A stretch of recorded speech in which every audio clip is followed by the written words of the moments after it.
Hello, welcome to the Gab and Juls show. No Gab Marcotti today. He's on well-deserved holiday. So look who's come down from Manchester. Nedum Onuoha. It's great to be here, Nice, man. thank you so much. I hope you had a great Christmas. Like me and some of my children, we spent 4 hours building a Playmobil dollhouse. 4 hours. Almost, pretty much. Is that how long it's supposed to take? Or? I'm not sure, but it was long. Trust me. Okay. We finished quite late. But I hope you had a good one. I hope everybody who's listening or watching had a good festive period, whether you celebrate Christmas or not. And we've had a lot of football, Ned. Yes, we have. We certainly have. Loads of football in England, especially, as we know, obviously, with Boxing Day, etc. And in Serie as well, who went back playing in the last few days. But I think we have to start with the Premier League leaders, right? Yes, please. Yeah. Let's do Did it. we ever think that going away at West Ham for Liverpool could be a little bit tricky? Or not? Because they showed that it wasn't that tricky. I think for me at this moment in time, I don't see Liverpool going anywhere and having real significant issues. Like Really? I've got so much faith in them at this moment in time. And we try and sell the idea of it being a title race. I don't know. It feels like there's Liverpool, and then there are a few other teams behind. But I think it's credit to them, it's credit to Slot, credit to the players. They're doing what they need to do, and they're looking good while doing it. They're scoring so many goals, it feels like. And even though we'll talk about, say, certain chances that they give up, they've also got one of the best defensive records in the league as well. They do. They're very deserving to be in the position that they're in, and then going to a team like West Ham. In fact, forget that. I put a notification on to see what the team was going to be for Liverpool. And I think with Slot, sometimes it's a false 9, sometimes it's a 9, sometimes it's 2 6s, sometimes it's 1. But the fact is, he knows what he wants to see from his team based on whatever the game's going to be. And they've got everything. They feel like they're a big side, they're a fast side, they're technically very, very good. Yeah. And they've got They some can bite keep the as well. ball, they can Yeah. play on So transition. as you look at that now in the Premier League, which stadium would they struggle in? No, that's a good point. But you always think, I guess, they go to West Ham, it's the 5:30 kickoff, it's Sunday after Christmas, and you think, okay, you don't know. Yeah, Chelsea have gone there and humiliated West Ham, and Arsenal as well. They were like 4-0 up after half an hour. And then you see that Paqueta chance early on, and 0-0 after 5 minutes, Robertson losing the ball, and you think, oh, maybe. And then it's just literally wave after wave. They could have scored 10 goals again, Liverpool. Yeah, they could have. And that's credit to them again because of the way that they create their chances. And something that I need to mention, say towards the end of the game, so it's 4-0, whatever score it is, and every so often West Ham will turn the ball over, and here comes a quick attack for Liverpool. But for me, like I was speaking to one of my friends about this recently, like I don't just watch the ball, I look at the way that the game's flowing. Yeah. So you're seeing like Jota, Salah, Luis Diaz, people going full speed, and then they'll lose the ball, and before you know it, West Ham try and do a counter. Liverpool have got a back four in and 2 6s waiting for you. Physically, they're the fittest team in the league. Yeah, but it's No not. doubt. It's like those guys are going to make the recovery runs, but it's the fact that they don't overcommit. So whenever you think, oh, maybe this is our chance to turn, it's like almost like a game of basketball. Yeah, No. I agree. No. You've got someone like Virgil van Dijk who's standing back there saying, no, you stay, Yeah. and we're going to make sure that they don't have an easy chance against us. And things like that, that goes unnoticed, but is very, very important because it's very good at breaking the spirit of the opposition. I They think just they're feel very so good at much in that. control, you know. Yeah, it's in class. every way, with the ball, without the ball. Let me give you a bit of credit now. You know, you've played football, yeah. You've played football. So when Where is somebody, this going? no, I was going to say. So when I was watching them play yesterday, and again, we can have a bigger conversation about West Ham. But the game's comfortable. They've got the ball at the back. Van Dijk is one of the best players in the league and dictating the tempo of a Yeah, game. definitely. He could play short, play back to the goalkeeper, or he can hit a diagonal to Mo Salah. Yeah. Whatever the moment needs, yeah. And as he's standing with his foot on the ball, I'm looking at the 2 6s.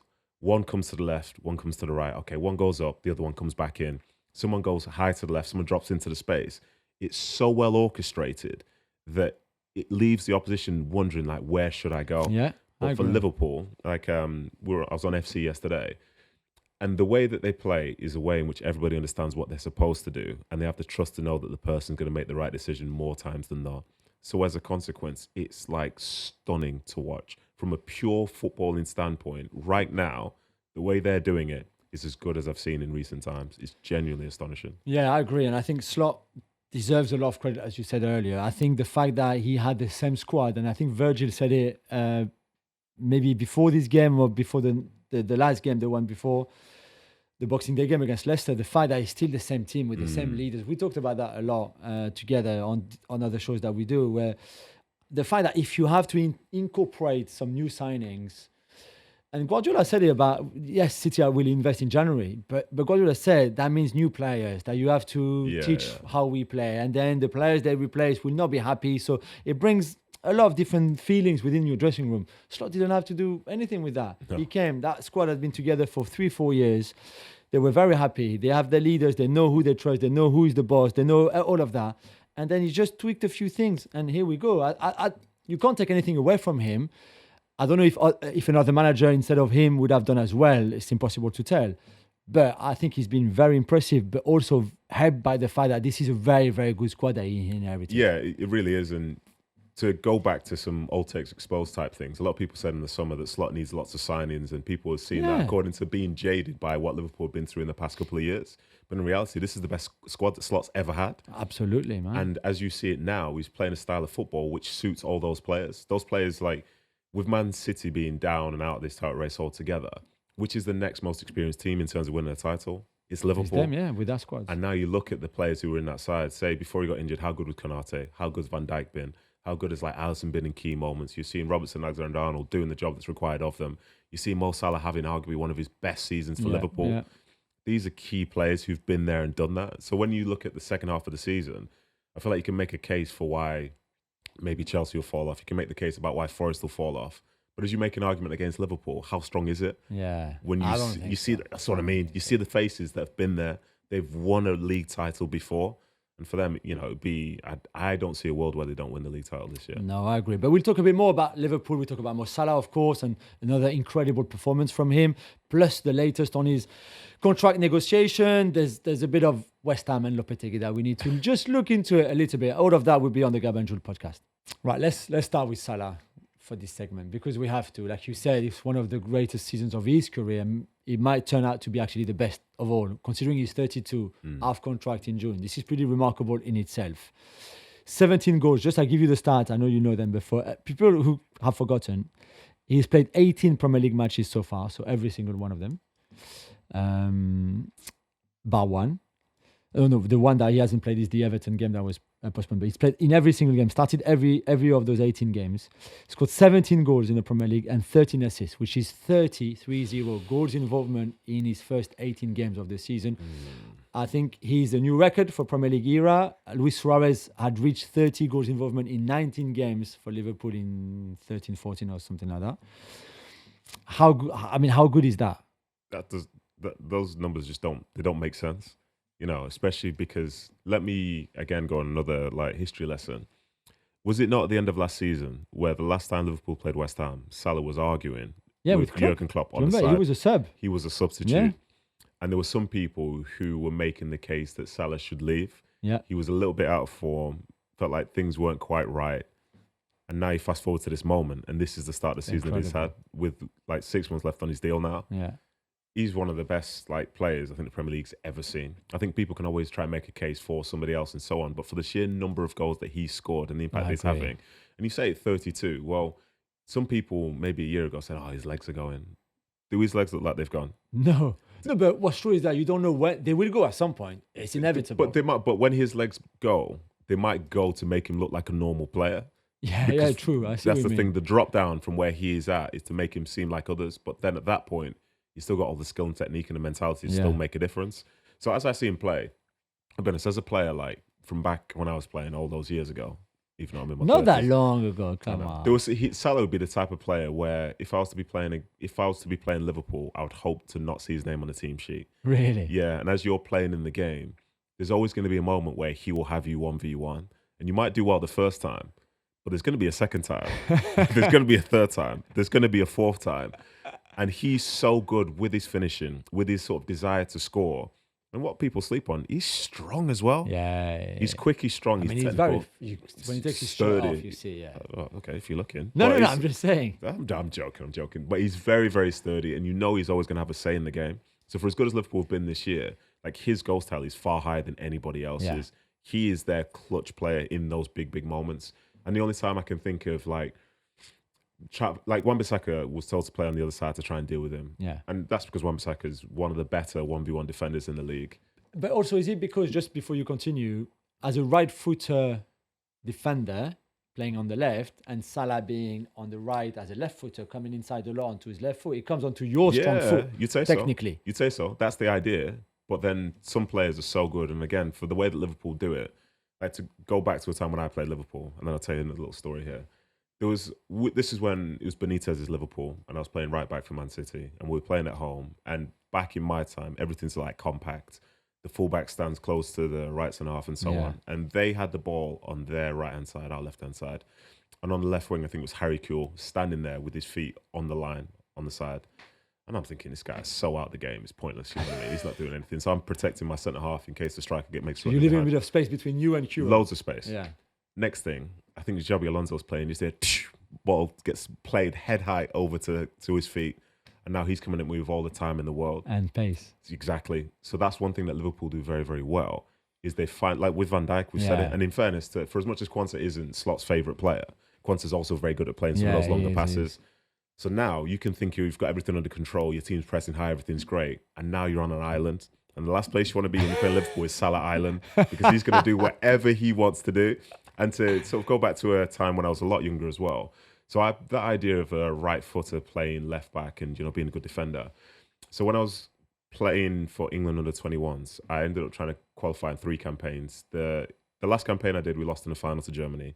The one before, we lost in the semi-final to Netherlands. And the one before that, we didn't actually qualify. And it's because we played France in the playoff to go to it. And I didn't start the first game, but there was a player who was playing on the right wing for France who caused 1 or 2 issues. So the manager at the time said, "Oh, Nedum, you go play that way." So I went and played left back against Frank Ribery. Listen, that was an experience. And this was before, like, people knew of him in France and stuff, but I was just like, who's this little skinny guy? Turns out with the scar on the face and everything. Yeah, who's this guy? There's nobody in particular. Listen, he was somebody then, and he's still somebody now. But, you know, Salah, for me, if he gets injured between now and the end of the season, I'd say maybe someone else has a chance. Maybe. Yeah. But he's so good that he's always going to be a difference maker. And you know yourself, like, let's talk FPL. Would you not have Salah in your team between now and the end of the season? Definitely not. But you know what still amazes me? I didn't see this amazing season coming, I won't lie. But it's only half of it. Yeah. But a bit like for Liverpool as a team, I can't see why Mo Salah would slow down now anyway. Yeah. To be fair. He looks so fit. You mentioned the fitness earlier. There's the Jota goal in the 84th minute last night. Yeah. You didn't want to pass that, by the way. He didn't want to pass the ball, but he still got the ball within his own half. And then the speed and the acceleration to get at the West Ham defenders or defensive back line, to get into the little quick feet. And then he gave it because he had to. It's the right thing to do. Yeah, it's the right thing to do. And I was like, wow, he can do that in the 84th minute. And yeah, it was an easy game in the end for Liverpool, and they made it easy for themselves. But he still had that kind of energy in the 84th minute at 32 in December, at the end of December. And I'm like, wow. Do you know, just before, what surprises me, the 17 goals in 18 is capable of doing that. Haaland can do it too. They're probably the only two. But the 13 assists is where I'm like, wow, okay. And I think for somebody who at times had argument with Sadio Mane about sharing that ball, you know, him and Firmino and Mane had to share that ball. And I think he was far more selfish at the time. He looks very, very collective right now, which I love. He can still score 17 goals in 18, which is amazing. But there's also 13 assists there, almost 1 per game. Yeah, it's a lot of assists. And I think what makes it more impressive is the fact he's not taking set pieces. Yeah, you know, true. If somebody that's like whipping corners in, free kicks, and be like, oh, you know, of course this is what's going to be. It's like the likes of, so like Kieran Trippier, for example. Somebody who's really good set piece taker when the team's scoring goals, great. But yeah, you're right. He is thinking about the collective, but he should do. This is his club. And he knows that, say, if he's going to be leaving the end of the season, how nice would it be to leave with a Premier League title? Yeah. How nice would it be to leave with maybe a Champions League, an FA Cup, a League Cup, leaving as the top goal scorer, being the player of the season? Like, all that stuff is potentially in front of him. So he knows now, like, you know, I kind of want to shoot from 40 yards out. But here comes Jota making a good run in behind, and that's the right decision. Yeah, you just enjoy yourself, because I've got my goals already. So you said he might leave in at the end of the season. He's now free to talk to, well, from the 1st of January, he will be able to talk to any clubs as a free agent. Some people say, which I understand the debate, Liverpool would be mad to let him go. But there's also things that Liverpool as a football club, as good as he is right now, and it is Mo Salah, that they can't probably do financially, I mean. And yesterday after the game, he said, listen, we are still very far away from any some sort of agreement between me and the club. We know there's a contract on the table. Clearly, he's not happy with it. Otherwise, he would not be that far away from signing it. Do you see him staying? Do you think that Liverpool are a little bit caught in between two things, wanting to keep him but not at any cost? But the fact that he's that good right now, that if you don't keep him, then you look like mugs, let's be honest here. And the fans might never forgive you as an owner or as a sporting director or as a CEO to have let arguably one of Liverpool's greatest ever player go on a free because you didn't want to pay him what he wanted? I think he stays. You think? I think he stays. But the reason I think he stays, and I'm thinking about this for the first time now, is that through my time playing, there are lots of players who enter negotiations in contracts, and at some point they say, right, enough's enough. I'm just going to go. Yeah. And if that was what he was thinking about, I don't think he'd be commenting in the way that he's commenting about the deal now, because he's talking about negotiations still happening. Yeah. And for that to be the case, you need both parties to want to get the deal done. And I think the fact that he can speak to teams now is interesting. And let's be honest, there might be a few conversations that happen on the, on Snapchat where you only see it once happening between himself and other teams and so on. But I think he stays. I think he's spoken too much to just end up leaving. He probably wants to, but what if the money... So right now he earns around... We assume it's money. True, but he earns around 450,000 a week. Money. One thing... What else could it be? The length of the contract? I think the length of the contract is a big thing as you're in your 30s, because now you've got a chance to have job security. Yeah. Say, as an older player, do you remember back in the day, was it like Chelsea used to have 1-year deals for players over a certain age? Wenger and Arsenal as well, yeah. Real Madrid still have that. Salah's 32 years of age, but Salah's also got 30 goal involvements. Are you going to make a bigger point about him being 32? Are you going to make a bigger point about the goal involvements? Because if it's goal involvements, you want to make a case. Like Salah will say, well, this is who I am. You want to try and limit me as an older player, but I'm playing as your best player. So why should the years matter? I think Salah, in my mind, if he signs somewhere, he's going to sign a 3-year deal, maybe with a 1-year option. Whereas I think if you play according to his age, you're probably going to offer him a 2. Yeah. And these type of things can make a big difference, in my opinion. I think you're right. I think that makes a lot of sense. I think if he was at Real Madrid, for example, he would be offered a +1, like Luka Modric has been offered +1 or Toni Kroos for the last 4 or 5 years. Would he take it? That's the thing. And if Liverpool think, listen, this is a lot of money, we can't really commit all that money in wages for the next 3 years. Why not? Because you just don't know when the legs are going to go. Which is different, but remember the Aubameyang new deal at Arsenal. On the back of a great season, they won the FA Cup. There was all this uncertainty about his own future. He was very important for Arsenal as a football club. And then he signed that new deal, and the rest was not as good as anything that he'd done before for the club. And I'm not saying that Salah would do the same, and it's two very different things, two very different dynamics, 2 different clubs, 2 different teams, 2 different personalities themselves. So I get it. I'm just saying there's a risk because you just don't know. Yeah, everything's what time a did risk. your legs go? My legs? Yeah. I'm still running now. Yeah, that's the God's honest truth. Sorry, so your legs have never gone, but they might have gone. Yeah, you change the way that you are physically, but I think when we look at someone like Salah, like if he gets a fraction slower, how big is his impact still going to continue to be? You made a good point before. You know he will still be very good, and he can still reinvent himself in a different type of player. I think in my mind, my concern for Liverpool is that say if Salah leaves in the summer, who do you replace him with? Because it's not Chiesa. No, definitely not Chiesa. So that means you're going to have to try and look elsewhere, because you could say plug in a Gakpo out there. It's not the same. No, but you can get, I don't know, Jared Bowen, for example. Listen to what you said. No. Listen to what you said. With all due respect to Jared Bowen, listen to what you said. I know. I'm not saying that Bowen is as good as Salah, but there's no players right now as good as Salah anyway. Exactly. So why not keep him? But because if he doesn't want a 1-year deal or 1+1, then could you really... If you're the Liverpool owner and this is a business for you, you have to be careful with money in a way. That's fair, yeah, of course. So they might think 2+1 is too much. A 3-year deal is too much. I don't know. I think it's great. I think it's fascinating. Yeah, and I think, to be honest, a perspective which we don't talk about is, say if he doesn't stay at Liverpool, where does he go?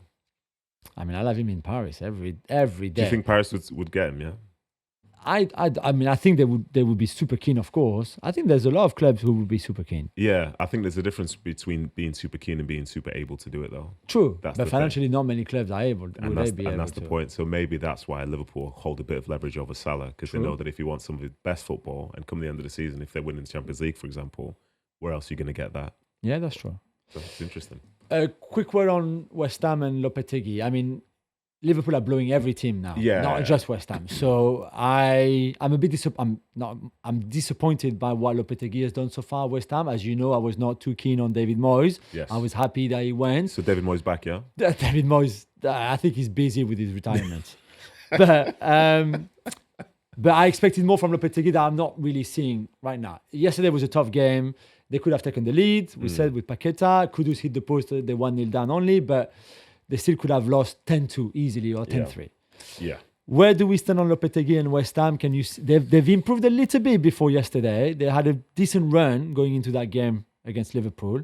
Is it still good enough considering the money they've spent in the summer and the squad that they have right now? No, I don't think it's good enough. I think most fans of West Ham were talking about wanting a different style because it wasn't necessarily about the substance because David Moyes was getting them success. Yeah. They felt that they wanted to see something different, and seeing something different you thought would help them propel up the table. But instead, they're kind of stuck in this weird position, which is just very close to mid-table, losing some games, winning a couple. But I think what's more alarming is whenever they play a big team, they get pounded. Absolutely. You know what I mean? And it's not even close, but those fans would probably expect their team as an underdog to play in a harder fashion, to be tough to play against, to get in their faces, to maybe as history would show, get a goal, maybe defend well, possibly get a second. But they seem at times too easy to play against when they come up against the better sides. And we only need to go back, I think it's a couple of years. I think it's when Rice was there. I remember Rice at the end of a season saying that we should have qualified for the Champions League. That's the West Ham that did exist. Yeah, that's true. But now, who are they? Do they have the potential to be up there? At the moment, you'd say no chance whatsoever. And for the way that Lopetegui carries himself, which is just him being himself, I don't think the look of him looks good when a team's not doing well. Because he almost looks like he's not bothered. But that's just who he is. If you're winning, it's like, oh, look how cool our manager is. But when you're not, fire them up. Give them more. Yeah. And not every manager in every situation works. No, I think he has to be careful though, because I think there's a very thin line between him staying in charge and not. So let's hope for better things for West Ham in the new year and Julen Lopetegui. Right, enough Liverpool and West Ham and Mo Salah. What about some quickies, Nedum? Allez, let's go. Let's go. Manchester City finally win a game. Hey! Woo! This is well it. done. It was away at Leicester, just saying. But you must be... What do you mean by that? I'm just saying. What do you mean by that? That's former Premier League winners, Leicester City. I'm just saying it was away at Leicester. Former FA Cup winners, Leicester City. That's true. Bit of respect, please. Did you feel more happy than relieved or more relieved than happy? I felt more relieved, and in fairness, so did Guardiola. Because Guardiola is somebody that's he's very much...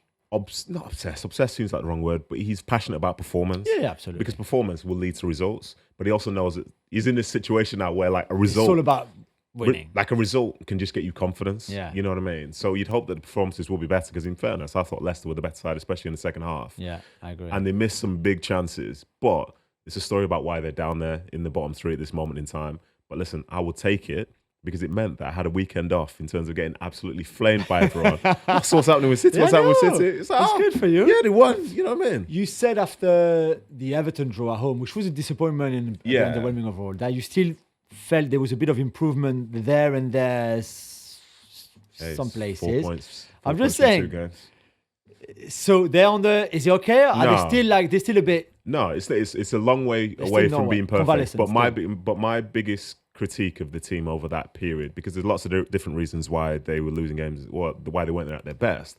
But my critique was, why weren't you good enough to at least get a point in some of these places? Yeah, true. Managing games was a problem for Exactly. Them. And some of the mistakes that they were making, they still kind of made them yesterday against Leicester, but they got away with them. But manage that. You can go on an unbeaten run and not win too many games. But for them, they're just losing every week, and that's a sign of a bad side. Not a bad City side. No, I agree. That's a sign of a bad side, but I think they're over that now. So there was a big game in Italy, Jules, between Milan and Roma. Neither manager's really happy? No, not at all. Paulo Fonseca, the Milan manager, was not happy because first he got sent off. Two, that meant the draw 1-1. He knew that the pressure was mounting. And guess what? He woke up on Monday morning getting sacked by Milan, which is a shame because I saw him at Lille for the last 2 seasons and he was really, really good. And maybe he's a very good manager for a good, like a mid-sized team. Mid-sized club. And Lille, they're a great club, but they're not Milan. And he arrived at Milan, a bit like when he was at Roma before, and just he felt the task was too big for him. So goodbye, Paulo Fonseca. It was good while it lasted for him, I think. And now it looks like Sergio Conceição is coming. He was obviously a free agent after leaving Porto. Very different guy than Paulo Fonseca, both Portuguese, but very different. And for the Roma manager, Claudio Ranieri, I think he wasn't happy because Roma really deserved to win that game. They played, I thought, really good, especially in the second half. They had many chances to score. Paulo Dybala scored a wonderful team goal. They had some really good pass and movements through the whole game, I thought it was a really improved Roma performance. But in the end, they only have 1 point to show for it. Even away from home at Milan, you take it. But in the situation that they are in the second half of the table, they could have done with a win. Yeah, absolutely. Nottingham Forest, superb season continues in the Premier League, Neds. They are now up to second in the table, while Chelsea and Arsenal are playing later this week after they win away at Everton. Yeah, shout out to Nottingham Forest, the team that everybody had down to finish in the top 4 this season. Yeah, of course. You know, they're the team that obviously nobody believes in them as such, Definitely but they not. believe in themselves. I think in Nuno, he's doing such a good job to where the team understand how he wants them to play. They're playing some of their best football as well, and they're tough to play against. I think one of the toughest positions to be in now as a team is being 1-0 down to Forest. Absolutely. Because you're going to try and break them down and they'll be committed. And obviously there's always good fortune within that. But how do you feel when you're seeing the likes of Elanga and Hudson-Odoi's and Gibbs White's running at you full speed? I think the goal he scored just on Boxing Day against Spurs, where Gibbs White's making a run, and the run from Elanga and the finish, amazing. That's what could happen. Yeah, that's what could happen to you. So credit to them and credit to the evergreen Chris Wood as well. Oh, right next to Paul the You played against him, no? Yeah. Yes, I played against him. I played against him when he was getting booed. And this was about 6-7 years ago. So to see him now being up there in the Premier League goal scoring charts for the second season in a row. Yeah. For me, I absolutely love it. So meanwhile in Italy, Jules, Inter are the big winners of the festive games. They are, Nez, and we will talk after about what happened to Lazio and Atalanta, and Napoli, who won as well. But Inter were Cagliari, which on paper looks like maybe the easiest game of all. And they won comfortably in the second half. It was a slow start for them again, like they did against Como a few days before, or before Christmas. I just love the way they play. I think this is a wonderful team. I think Marcus Thuram said the other day that they can win the Champions League. They feel that they are amongst the top teams in Europe, and I think he's right. And Simone Inzaghi is a wonderful coach. Cagliari were never good enough, really, even if he was in at half time. And after that, they were just blown apart by this wonderful Cagliari team. And Bastoni scored, and Lautaro scored again, and it was great to watch. Really, really good to watch. And this title race in Serie A, I tell you what, we said there's probably not title race really in the Premier League, let's be honest now. But the one in Serie A, even maybe more than the one in La Liga, is going to be fantastic between now and the end of the season. What about some more quickies, Ned? Yeah, let's go, my friend. The struggle continues for Tottenham and Big Ange, who could not beat Wolves at home on Sunday. The pressure is mounting on Big Ange and also on Daniel Levy because the fans are turning as well on him more and more. Yeah, I think the Daniel Levy thing is like a recurring theme. I think the fans being upset with him is been constant, especially at the point where the team doesn't do so well. I think some of the stuff with Big Ange is concerning, but I don't think Ange really cares. No, that's true. You know, but should he care though? No, I don't think he should. I personally don't think he should. I think a manager for me should do the job that they think they should be doing. Yeah. And yes, you want to sort of like manage out towards the fans and stuff as well. But if they don't understand what you're doing, then what are you going to do? Change what you're doing to try and make them understand it better. No, I understand that. But there's a point where we talked about managing games for City earlier. Yeah. This is a game that this Spurs team should have managed easily and should have won. Is it easier to manage if it's not Archie Gray and Dragishin playing at the back? Maybe, but then do something to make sure that you protect them enough to keep that 2-1 lead and win this game where you haven't played great. When you're at home, you're on the back of a bad run and you can't really afford not to win this game. And that draw is a disappointing draw and an underwhelming draw massively. Yeah, I personally don't think for Spurs, a lot of the players that they have suit the personality of the manager that they have, who's got more of an edge to him. And I think for the team to be successful, I think you need that because you see that with Liverpool, you see that with City, you see that with Arsenal, you see that with some of these other teams. But he's had 3 transfer windows, Ned. This is the 4th one coming in January. So if this squad is not the squad that he needs, that doesn't suit him and his style, then what have they been doing for the last 3 transfer windows? Daniel Levy.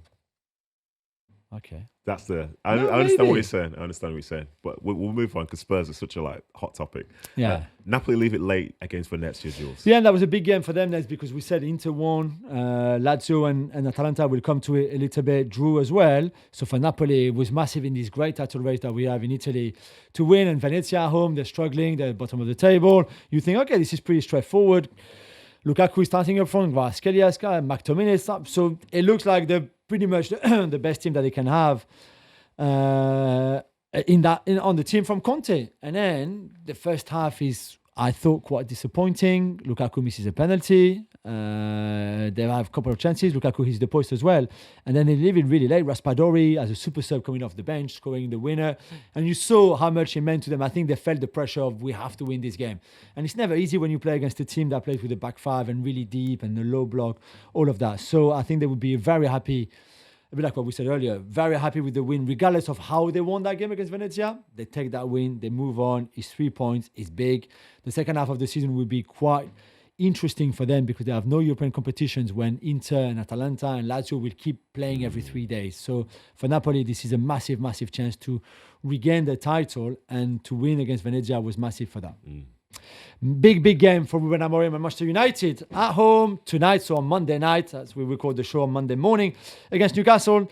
Neds, any predictions? No predictions whatsoever. I think we see. Because you can't call it, you think? I can't call it just because it feels obvious because Newcastle are in better form than Man United. Yeah. But United can't stay in bad form forever. True. And I think for the way that they've got so many big games coming up, I think it's Newcastle now, then I think it's maybe Liverpool the following week. Yeah, and then Arsenal in the FA Cup. Yeah. These are 3 really big games. And if they don't go their way, I think that means they would lose 6 games in a row. Yeah, so they have lost 5 in 7 right now. And this is like even unprecedented for them. And I think they don't want to be called a crisis club. And the manager, he says he does, he understands you need to be under pressure to be a Man United manager. But you don't want the fans to lose belief this early, because one thing that's different now compared to when Ten Hag was there, the majority of their players are available and they're not winning games of football. Yeah. And the identity side of things, we can see what he's trying to do in terms of style of play. But now you need the substance, you need the wins. Yeah. So this is a good test for them. And going into today, I could see any result. It's so tough to predict. Even United to win. I could see United win because it's like Newcastle aren't the best team in the road, for example. Newcastle but no Bruno Fernandes. Yeah, there's only It seemed like maybe this is what they need to be an underdog, to be backs against the wall, because it seems that when they've not been that, they've not done well. They won against Man City 3-4 games ago, and everyone they thought this was going to be the right direction. Put in 3 bad performances from there, and here they are. But I know, but the City game, they won it late, right? The game before Victoria Pilsen, which is the only 2 wins they've had in the last 7, they won it late, 88th minute again. So it's not like if they had won those games comfortably, convincingly, it was not the case. I'm just, and I don't want to lose faith in Amorim. I still think he's a great young coach with great ideas, great personality, all of everything that we've said. I'm just a little bit disappointed so far by what I'm seeing from him. Yeah, and I didn't think that he would struggle that much after 6 weeks still. And on the back of what could be, as you said, 6. That's 3 in a row now, 3 defeats in a row, with potentially 3 more to come, considering Newcastle, Liverpool, and Arsenal could be defeats for them. Yeah. That's why I'm going to say United win today. I just not said which one though. True.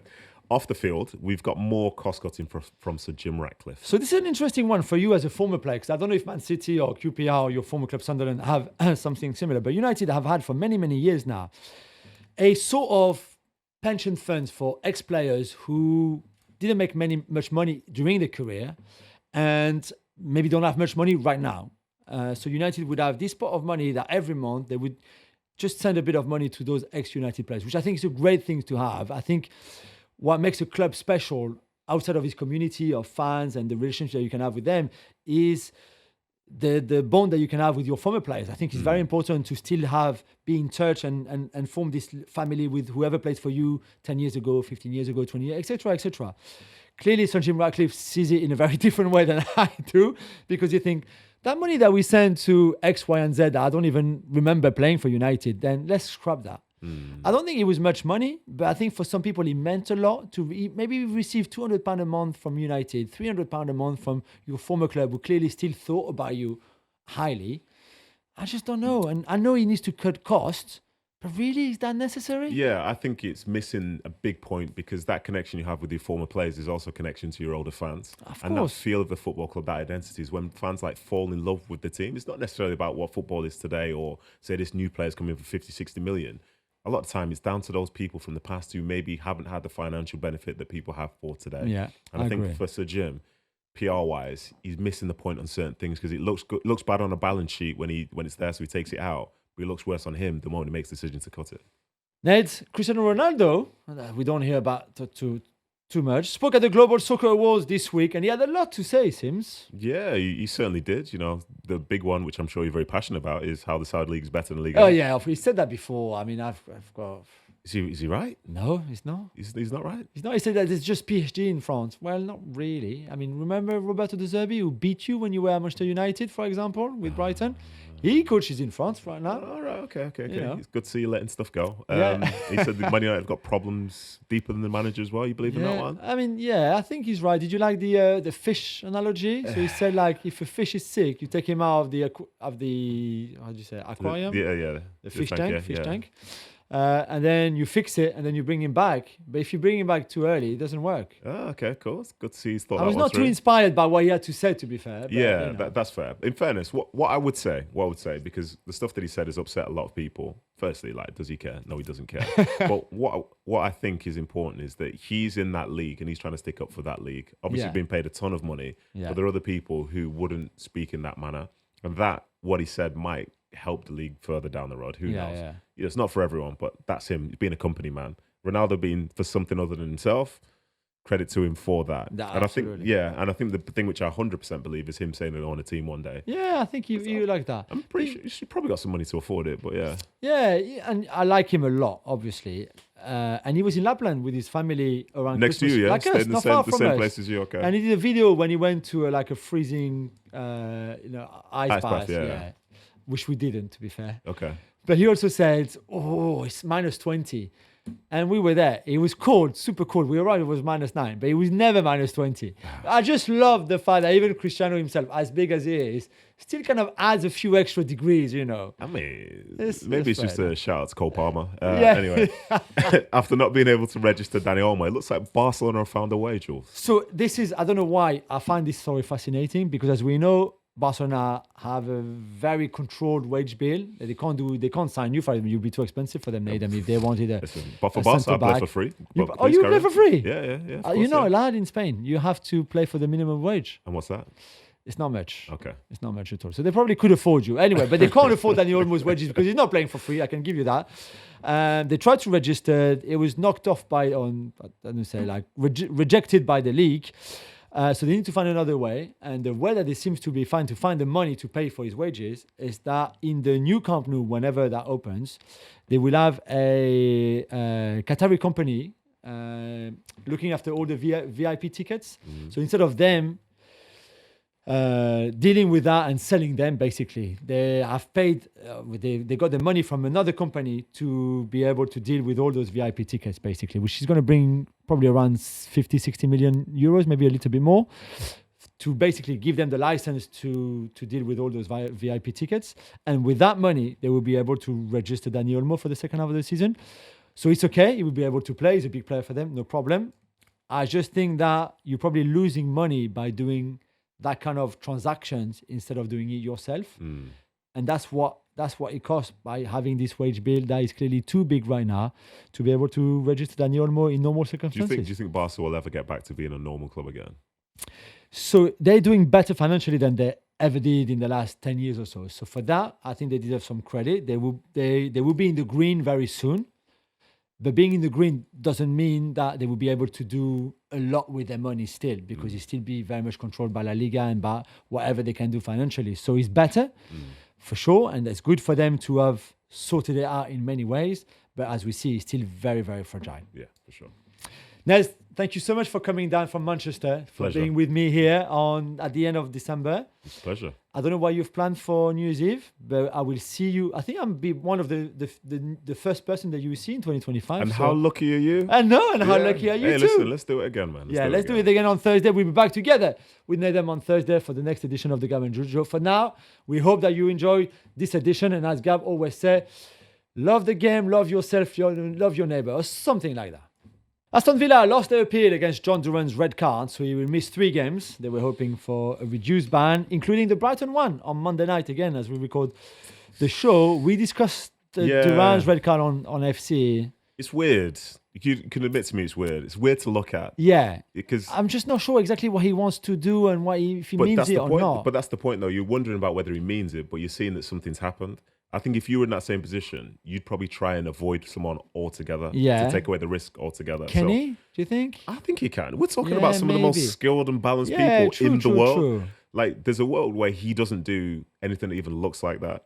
I think he kind of slips with his left foot, but listen, it can be very easy to avoid like even landing your leg anywhere near someone because he's either putting his studs in his back or he's doing a leg drop from WWE. Yeah. Both of them don't work for me. Absolutely. And I'll be honest, I think the 3 games feels heavy. It does.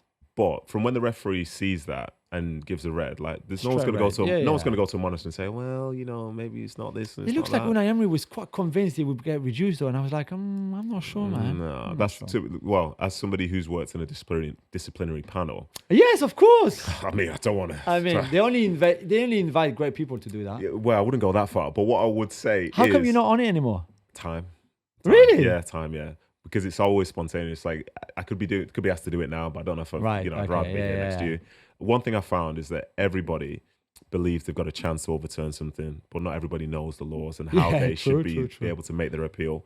There was one appeal which we had where somebody said, well, it's like one of those high boot ones which caught someone in the chest. Yeah.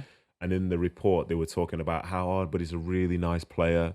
He doesn't do this very often. This type of not thing. like It's him. not in his nature. I'm sitting there thinking like, well, what this doesn't.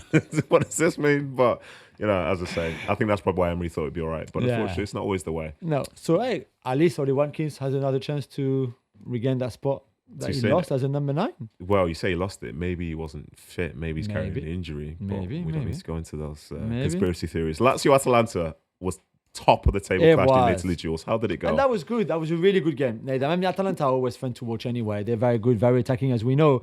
But Lazio have been one of the teams of the season, and they were actually in my mid-season awards as the kind of surprise package because Marco Baroni doing a great job there. They were the best team for certainly for the first half. They took the lead. They won one. They were winning 1-0, and then Atalanta in the second half. I think those teams that they are so attacking all the time, and they're so well structured and so well drilled that you defend, but you could feel that at some point just is going to come. And they got that late equalizer. Again, it's not the first time that Atalanta do it, by the way. And they deserve it because I think the draw was a fair result. Lazio were better in the first half, Atalanta better in the second half. It made sense for a draw. And for Atalanta, that meant they stayed top of the table despite even Inter winning, which I've said it many times, I know, but this title race in Serie A will be great until the end of the season. After losing against Fulham on Boxing Day, Chelsea will want to bounce back away at Ipswich on Monday night again as we record the show later today. How do you see this one coming? This is a good game. This is a good game because Maresca has been saying for the longest time, we're not in a title race. We're not in a title race, and it's because he can see more than we can. He sees them on a day-to-day basis. Weaknesses. Yeah, he sees them on a day-to-day basis. Yeah. He knows their strengths. He knows their weaknesses. And I think in the game against Fulham, that was Fulham's first win at Stamford in 50 Bridge. years or something, wasn't it? Like crazy. 78 or 79, I think it was. Yeah. They'd not scored there in the previous 6 visits, Right. But Fulham deserved to win. They did. And this is after Chelsea took the lead with a great goal from Cole Palmer. Yeah. They deserve to win. And if you, as somebody who wants to see why Maresca's saying what he's saying, look at the details of the second goal that they conceded.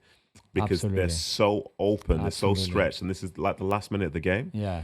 So for them to be hit like that, to lose a derby game, to not play well as well, there's a bit of doubt there now. Yeah. So how's the response as you now go away to a side who you're expected to win, but now it's away from home? It's which you were desperate for points. It's which you were desperate to be at this point they're fighting for their lives.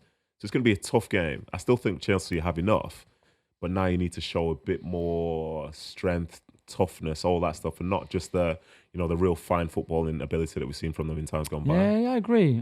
And I think also for Ipswich, if they want to stay at home, the home form away, we saw what they did at Arsenal when they tried to defend and didn't play too badly in the second half. The first half was dire. It's the home form that will save them, right? Yeah. When you're in that position at the bottom of the table, you need those points from home. When you have fans in a stadium that are cheering you on, more importantly, making the other team feel uncomfortable, that's the best chance that you have. Yeah. Because when you're arriving somewhere around the Premier League, like every player on that pitch is good. The team that's playing there, they're good. They've probably been there before. They're very capable of beating you. And the noise is in there. It makes you feel like it's a hostile environment. If you can't get that for Ipswich at your home stadium, it's going to be a pointless second half of the season, but I'm sure they'll be fine. Yeah. Right, the transfer window is not open yet. Not yet. But Ren, already active, Jules? Yeah, that's true. And I like that because we mentioned City, and City would probably look at signing new players in January, which is normal. There will be a lot of other clubs.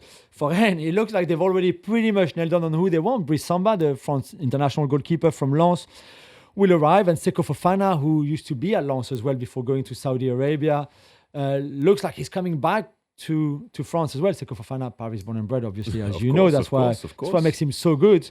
And for Rennes and Jorge Sampaoli, they are 29 and 30, Fofana and Samba. So not the youngest. So Yeah. I understand that it's probably a short term. Let's try to fix the issues that we have right now in terms of leadership, in terms of for Fofana, for example, needed a midfielder like that with this great engine, box to box, all of that. You get them for 2 good years, maybe 3, maybe not more than that, but you're ready to take that risk and invest 20 million on Fofana, I think, probably 15 on somebody. That's a lot of money for 2 almost 30-year-old players, but that's probably what they need. And I'm just like, sometimes we look at the longer term in football and say, okay, let's sign under 25-year-old players like Chelsea do or like Arsenal want to do. But I think at times, depending on your situation, it's not a bad idea to go a bit older and say, you know what, I know they're just for 2 or 3 years. It's a lot of money, but we need them right now. Let's go and get them in January. I like that from Ryan. Arsenal play on New Year's Day away at Brentford. And as we know now, Neds, Saka won't be back until March probably. This is sad. Yeah, it's very sad. I think for Saka, he's one of my favourite players in the Premier League to watch. I think the style of play that he has, the impact that he has, and what he means for Arsenal as a team as well, and as a football club. And they're the people who you want to see out there. You know, he's got his connection with the fans. Like, Arteta trusts him wholeheartedly. You know, he is one of their most important players, objectively. I think the goals he scored this year, the assists, and now this. Yeah. You know, we get caught in this conversation where some people say, "Oh, but is he world class?" I say, "Well, what is world class?" Well, goals and assists. Okay, so is he world class? Because he's been right up there for multiple years now. Yeah, but he's not done it against this team. I say, well, who has? You know, before you know it, they can't. People make a case against him by not saying things that prove that he's not world class. But I think for them, he's irreplaceable in this team. Yeah, I agree. Because you've got good players in Trossard, Martinelli, you could say Gabriel Jesus, whomever you want, but it's not going to be the same as him being out there. And I think for him to have a surgery at this at the age that he's at now in his younger 20s and potentially be out for 3 months, maybe 4, like he can have a hamstring injury. Because you've had surgery on an hamstring as well. I have, yeah. So believe it or not, I've snapped 3 hamstring tendons in my life. Yeah, 2 on the inside and 1 on the outside. And the one on the outside was one that needed to be surgically repaired. But I was lucky because all 3 were in the lower part. Right. The higher part is a different case altogether. And I believe that might be what Saka's got at this moment in time. But with the one surgery that I had, I came back in 10 weeks. And I came back and I was fine. There's no stress never any apprehension of doing it again? No, because they won't. A hamstring rehab is a long process. Right. And you have to do it step by step. And if you're not comfortable, you won't be able to get to the next step anyway. So I think for Saka, he will come back. You hope that the surgery is successful and he can be nurtured in the right way, because this is one of the most exciting players, not just for Arsenal, but in the Premier League, in European football. So it's sad for him. It's tough for Arsenal. Yeah. But it'll be good because Arteta now has to figure out how to play without absolutely. him. Find solutions. That's what he's paid for, right? Exactly, my friend. Exactly. Kylian Mbappe.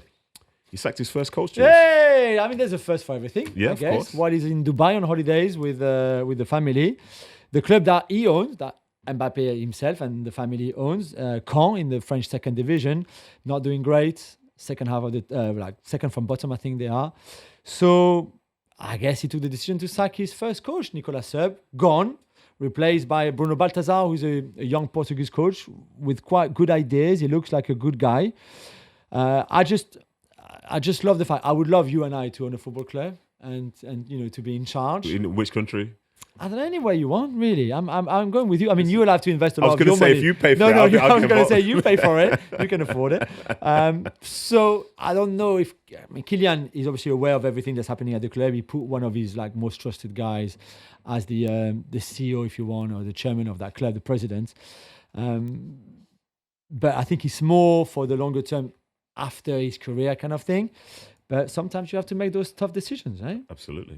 Ned, what happened when Lampard played Rooney in the Championship on Boxing Day? When we think Lampard and Rooney, we think of Chelsea, Man United, all these big games, title deciders. And now we're talking about Coventry versus Plymouth. It's not what many of us thought it would be. But yeah, it's 2 managers who are still they're trying to prove themselves. Their name still obviously carries weight.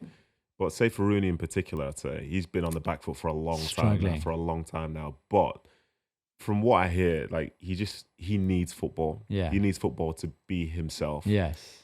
So obviously he's not finding much happiness at the moment with Plymouth being bottom of the Championship. I think they've conceded nearly, 35 goals in 12 games away from home. Yeah, they're struggling. So I'm sure the fans are to some extent losing their belief, even though Plymouth wouldn't probably expect to be that high up in the Championship table anyway. Yeah, true. And I think for Lampard, getting an opportunity to go to a Coventry team who, we saw in the FA Cup semi-final last year, Coventry side who have some good players and could potentially do well, that's a positive for him. And in the end, he was 4-0 up at half-time. Yeah. So, Wayne, how'd you feel about that? But yeah, I think for the two of them, they'll hope at some point to be in slightly better positions. But I think the importance of these two jobs they're in now will really dictate that, because they're not such big names when it comes down to management anymore. Yeah, that's Whereas true. a couple of years ago, I think the drive was potentially there. Yeah. And also, it doesn't mean that because you've been a great player, that obviously very quickly you can turn into a great manager. Listen, it's a valid point. And as you look at, say, most of the top leagues, a lot of those top managers didn't have the greatest of careers. Absolutely. But yeah, so Fabio Cannavaro is back on the bench. Yes. But it's not in Italy. Instead, it's Dinamo Zagreb. I know, which is a bit strange. That's why I put it in the quick hits now, because in a way, I like the fact that instead of waiting for maybe a Serie A club or Serie B, he's been at Serie B before. He was quickly at Udinese last season. He's ready to go. You know what? Dinamo Zagreb, okay, no problem. They're in the Champions League. I mean, obviously, they're not doing that great. I mean, they're not far from PSG. I think they might be just one space. Listen, I'm glad you said PSG. I thought you were going to say City. They're not far from City or PSG. They're not far from City and PSG either. I think they're just in between our two clubs. But there's two more games in the Champions League coming up. They are third in the table in Croatia. I think quite far behind the leaders. But the fact that he wanted to coach again, there was that opportunity. He took it. He's moving to Zagreb. He will take that team. And good for him, I think, because I think at times it's good to challenge yourself and not just wait for a top club somewhere just because you only want to coach in England or in Italy or in Spain. It's good. And if you prove yourself with Dinamo Zagreb, would you do that? Next? Would you do that? Definitely. You sure? Yeah. How about kids, family? Would they come with you, or would you just go by yourself? I think at this kind of level, you can go on your own. The family stays wherever they live, in Rome or in Naples or in Milan or something, or in London for us. And, you can go back and forth, no? Mm. And if they like the adventure, they come with you. Everybody came with you to MLS, right? To the US. Yeah, of course, I know it's not Zagreb, but Zagreb is pretty cool. Yeah. Listen, if you tell me so, then it must be true. Must be true. Valencia also have a new manager, not Dinamo Zagreb, after they got rid of Ruben Baraja. And we know him well here in England because it's Carlos Corbejan.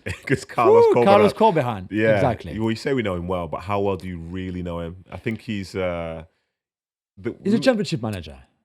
Yeah, he was an assistant. Yeah. Like, looking into him as well, he was a fitness coach for a long time. That's true.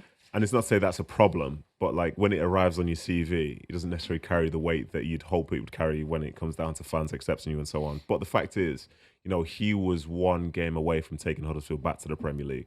I think it was when Nottingham Forest last season, beat them in the playoff final. Yeah. And obviously, Forest are the second best team in England right now. So obviously, sliding doors. But he's I think he's a manager that's got like a pretty good reputation. Yeah. And to move over to Valencia, team which are struggling, or which difficult is struggling, that's a very difficult situation. Yeah. And I think that's the other side about management. A lot of the jobs that are available, because the place itself is in crisis. Yeah. But to find me a manager that doesn't believe they can fix it, I think Corberan is definitely going to be that guy. And if he does go to Valencia and does well, he'll need to stay longer there than he has done at any of his previous clubs, because very often it's like a few months, it's a year, it's 18 months, it's maximum 2. But good luck to him. And if he does well, I guess that might open other doors. And if he does badly, do we close them? let's remember that. Let's remember that.